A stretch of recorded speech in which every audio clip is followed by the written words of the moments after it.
Hey guys, so I'm back in Isabella Plantation and I came here already, but I came in spring and the azaleas were out but not the rhododendrons, and this is only about 2 weeks after that and the rhododendrons have pretty much been and gone. There's still some, as you can see. I don't know if you can see that behind me, but that sweet spot must be somewhere in the middle of these 2 weeks, but then I guess it's also a little bit seasonal. I have a feeling the perfect time is going to change a little bit depending on what kind of spring we've had, but probably the first week of May is the best time to catch it, sort of the first to second week of May. But there's still, lots out. I think anytime you visit between April and June, there's going to be something out. But if you want to get that kind of biggest impact, you do have to really time it bang on. Because they die very quickly. They come very quickly and they die very quickly. But as you can see, there's still some beauties around going on.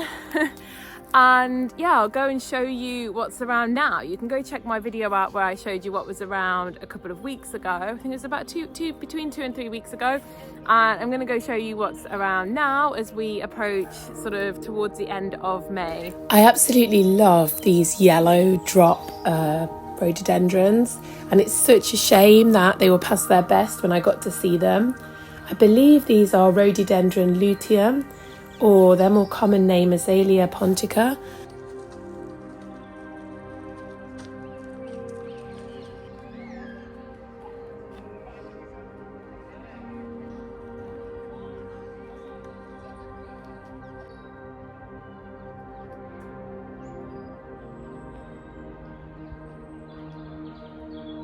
This had to be one of my favourite things, which I didn't remember seeing last year, and it's known as a handkerchief tree.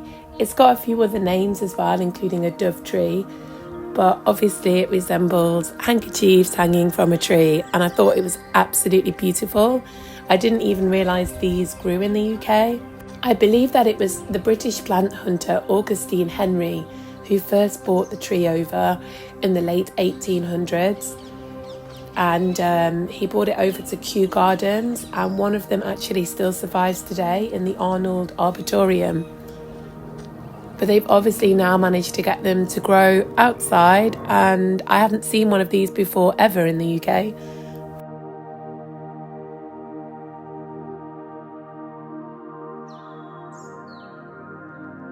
So these are another one of my favourites, and I believe they're an azalea strawberry ice.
I absolutely love these liana vines. They make everywhere look very Jurassic and ancient, and almost like you could be in the rainforest or the jungle just for a moment.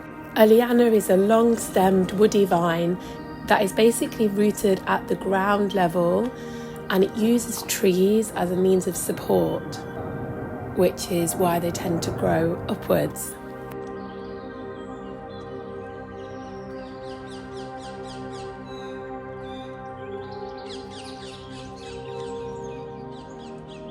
Again, such a shame that I missed some of the most beautiful rhododendrons.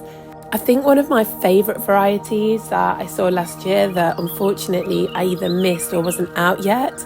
I did notice this year, I think because we didn't have such a warm spring, that everything was flowering at very random intervals. So some stuff that I definitely saw at the same time as the azaleas last year wasn't even out yet, and the azaleas have come and gone.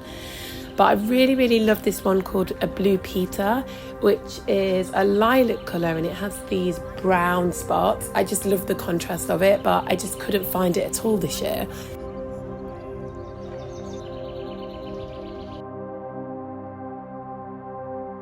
The pond was obviously very disappointing compared to my last video, and I'm so glad that I saw this only about 2 weeks earlier when it was absolutely full of azalea and just so colourful and gorgeous. I'm going to link the video below. Make sure you go and watch that, and I think you'll get the best of both worlds if you watch them both. However, this time there was lots of ducklings around, which was very cute.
Nothing makes you feel like you're in Jurassic period more than these enormous Gunnera plants.